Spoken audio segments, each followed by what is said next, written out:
گے اللہ پوچھے گا میری جنت میں چس نہیں آئی مزہ نہیں آیا کہیں گے مولا تیری جنت بھی سبحان اللہ پر ہم مرے تھے تیرے دیدار کی خاطر سبحان اللہ وہ انگور کھائیں جنہیں انگور پیارے وہ کھجور کھائیں جنہیں کھجور پیارے ہم نہ عاشق کھجور کے نہ محب انگور کے نہ چاہنے والے حور کے ہم تو عاشق ہیں حضور کے تو سامنے آ میں سجدہ کروں تب لطف ہے سجدہ کرنے کا تو اور کہیں میں اور کہیں تیرے نام کو سجدے کون کرے کبھی آئے حقیقت منتظر نظر آ لباس نجات میں کہ ہزار سجدے تڑپ رہے ہیں میری جبین نیاز میں فرمایا صدا گونجے گی جنت میں کہ جنتیوں ہما تن گوش نیوش کھول دو اپنے کان اب کوئی آنے والا آئے گا ایسا میٹھا ترانہ سنائے گا لگ پتا محفل سج جائے گی کہاں جنت میں اب صدا گونجے گی کہ این داؤد علیہ السلام کہاں ہے حضرت داؤد جب آئیں گے اور پھر حضرت داؤد پڑھیں گے زبور اتنا آئے گا سرور برسے گا پوری جنت میں نور پہ پھر نور مطلب اتنی چس اتنی مستی چھائے گی کہ کئی سال تک لوگ مستی میں مدہوش ہو جائیں گے اور پھر جب ہوش میں آئیں گے اللہ پوچھے گا اب بولو اب یہ چس آپ سے نہیں پوچھ رہا آپ تو گھر سے نیت کر کے آئے ہیں کہ ایک چوٹ تے 100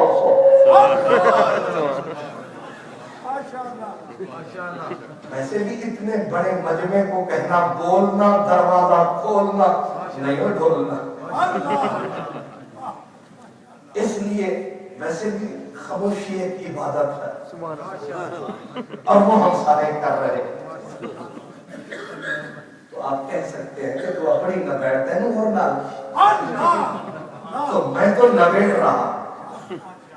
ہم نے غور کیا جنت ہے داؤدی نغمہ وہ جب نغمہ داؤدی چھیڑتے تھے ہوائیں تھم جاتی پرندے پر مارنا بھول جاتے تھے صدائے داؤد اب جب لوگ ہوش میں آئیں گے اللہ پھر فرمائے گا اب تمہیں ایسا ترانہ ایسی آواز ایسا فطرت کا ساز سناؤں گا تم داؤد کو بھی بھول جاؤ گے نبی کہیں گے نغمہ داؤد کے بعد کون آئے گا پھیکا رہ جائے گا لیکن صدا گونجے گی اے محمد میرا محمد عربی کہاں ہے اب سرکار جو جنت میں آئیں گے سرکار جو جنت میں اوڑھ کر کالا کمل وہ آ جائیں گے میدان جنت کا نقشہ بدل جائے گا بے پردہ زلف بدوش کوئی جب حلقہ جنت میں آئے گا ہم کیا خورشید قیامت بھی منہ تکتا ہوا رہ جائے گا رخ محبوب کا بیت اللہ رخ محبوب کا بیت اللہ او محراب اچھے جب حضور آئیں گے جنتی بڑے جنتی پر جب میرے سرکار کے نظارے جنتی کریں گے میاں صاحب کہتے سر گئے کھم تحمل والے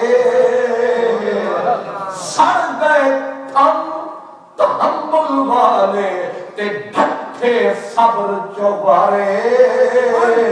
میرے عربی انگے محمد بخشا کس نہیں پیر ہارے سرکار آئیں گے اب اللہ فرمائے گا میرا مدنی جنت کا سٹیج ہے میری فرمائش پہ قرآن سنا جب حضور پڑھیں گے قرآن اب ہوگا کیا فرمایا حضور کو رب بولے گا پڑھ طٰہٰ ما انزلنا علیک القرآن لتشقیٰ اب حضور جب پڑھیں گے اللہ اکبر کتھ سواد نہ مصری اندر کھنڈا بھی چاکھ بٹھیاں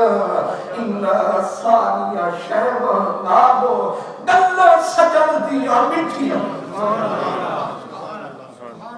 بخاری مسلم ساری کتابیں اٹھاؤ حضور مکے میں قرآن پڑھتے تھے ابو جہل چھپ چھپ کے سننے آتا تھا اخنس سننے آتا تھا امیہ جیسا کافر چھپ چھپ کے آتا تھا ساری رات ہوتی تھی مدنی کی قرات یہ بڑے بڑے کافر ساری رات کھڑے ہو کے سنتے تھے سر دھلتے تھے واہ مدنی میرے آوازے تھے ہم تو بے سرے ہیں کوئی سنتا نہیں ہمیں لیکن میرے کریم جب پڑھتے تھے قرآن اللہ اکبر آپ کو شاید یہ حدیث ذہن میں ہوگی کہ مدینے کا شہر تھا مغرب کی نماز تھی مطعم بن عدی کافر مکے کا سردار تھا اس کا بیٹا وہ جو مکے والے قید ہو گئے تھے بدر میں ان کا ایلچی بن کے بڑا کلیل جوان حسین جوان نام تھا جبیر ابن مطعم وہ کہتے ہیں کہ میں مغرب کا وقت تھا وقت بڑا سخت تھا پر جاگا میرا وقت تھا میں مسجد نبوی کے نزدیک جو آیا میں نے سرکار کو نماز پڑھاتے پایا اور میں نے کان اتفاقاً لگایا کان لگایا اور میں نے سنا کہ حضور پڑھ رہے تھے والطور وکتاب مستور سیرت کے منشور پڑھ رہے تھے حضور برس رہا تھا نور یہ کوئی چھوٹا موٹا بندہ نہیں ایلچی قاصد یہ ڈسکشن کرنے آیا ہے کانورسیشن کرنے آیا ہے مذاکرات کرنے آیا ہے اب جو آیا کان جو لگایا خود بتایا کہتے ہیں جب سرکار نے قرآن کی آیت پڑھی ان عذاب ربک لواقع مجھے ایسا لگا کہ بجلی گر گئی میرے اوپر کیا تلاوت تھی کیا حلاوت تھی کیا جس تھی وجد آتا ہے تیری باتوں پر ہم تو بک چکے ہیں تیرے ہاتھوں پر کیا لذت تھی اس تلاوت میں حضور پڑھ رہے تھے کہتے مجھے لگا میرے اوپر بجلی گر گئی اب تھوڑا سا میں نے اپنے آپ کو تھاما کہ میں تو مذاکرات کرنے آیا لیکن تھوڑی دیر حضور نے اگلی آیت پڑھی بس اس آیت کا پڑھنا تھا کہ مجھے ایسے لگا کہ میرا دل میرے پہلو سے نکلا جا رہا ہے آج پہلو میں میرے دل ناشاد نہیں کس کو دے آئے کہاں بھول گئے یاد نہیں ان کی محفل میں نصیب ان کی محفل میں نصیب ان کے تبسم کی قسم ہم دیکھتے رہ گئے ہاتھ سے جانا دل کا آئے وہ وقت وہ باتیں وہ زمانہ دل کا جاگیں مجھے لگا میرے پہلو سے دل نکلا جا رہا ہے. اب میں جو گرا بے ہوش ہو کے, ادھر انہوں نے سلام فرمایا, ادھر ہمیں کسی نے ادھر ان کے پاس پہنچایا. اب انہوں نے اپنا ہاتھ ہمارے سینے پہ لگا, رکھ کے ہاتھ سینے پہ فرمایا, وہ تجھے کس نے گرایا؟ سمجھ نہیں آیا؟ یوں ترچھی نگاہوں سے ہمیں قتل بھی کرنا, پھر صاف مکر جانا کہ میں کیسے بری ہوں. بیدم شاواسی کہتے ہیں کہ اپنے مریض ہجر کا خوب علاج کر گئے, سینے پہ رکھ کے دست راز درد جگر بڑھا دیا. میرے سینے پہ رکھا سا ہاتھ, میں کس نے گرایا؟ اب میری آہ نکلی, پہلے قرآن سناتے ہو, میٹھے میٹھے بول سنا کے پھڑکاتے ہو, پھر مریضوں کو سامنے سلاتے ہو, پھر آپ پہ پوچھنے آتے ہو. نور نگاہ تیری مینو قتل کیتا, اے نگاہ آنکھاں کے قضا آنکھاں, تیری گلی دے وچ میں شہید ہویوں, اے گلی آنکھاں یا کربلا آنکھاں, تیرے ہاتھ رنگیے میرے خون اندر, اے لہو آنکھاں یا ہنا آنکھاں,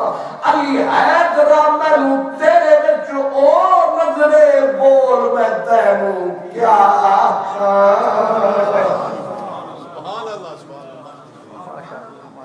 یہ قرآن ہے, وہ صاحب قرآن ہے, اور آج یہاں جشن قرآن ہے. رمضان ایک دن کا مہمان ہے, پتہ نہیں آپ کا کدھر دھیان ہے.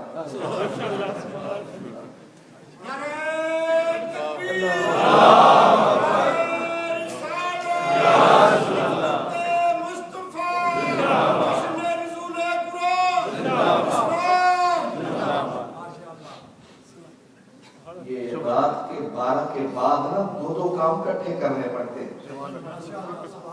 تقریر سنانا پڑتا ہے, سونے والوں کو جگانا پڑتا ہے, اور جانے والوں کو ویسے جانا پڑتا ہے. لیکن ہمارے جیسے لوگ بس اب قبلہ صاحبزادہ صاحب بھی تک رہے ہیں کہ تو دو نے تو ترے کم کر رہے. آپ ذرا غور فرمائیں کہ کیا قرآن کی چسپرس ہے, کیا لطف ہے. جبیر ابن مطعم کہتے ہیں ہاتھ اٹھایا, اب فرمایا اٹھ جا, اور کیا اٹھ جا. اب میں جو اٹھا تو وہی بات ہوئی, پر کاٹ کے میرے سیاد نے ارشاد کیا, جا تجھے کشمکش دہر سے آزاد کیا. اس کا دکھ نہیں تم نے کیا دل برباد, دکھ تو یہ ہے بڑی دیر میں برباد کی. کہتے ہیں اب کہنے لگے جا, میں اٹھا روتا ہوا, میں نے کہا اب تیری محفل سے اگر جاؤں گا میں رستے میں مر جاؤں, اب تیری مجلس چھوڑ کے میں کدھر جاؤں گا. اب کرم فرما دے, وہ کلمہ مجھے بھی پڑھا دے. آیا تھا مذاکرات کے لیے, آیا تھا کنورسیشن کرنے, آیا تھا گفت و شنید کرنے, ڈسکشن کرنے آیا تھا, لیکن یار کی ایک صورت میں بدل دی زندگی کی صورت.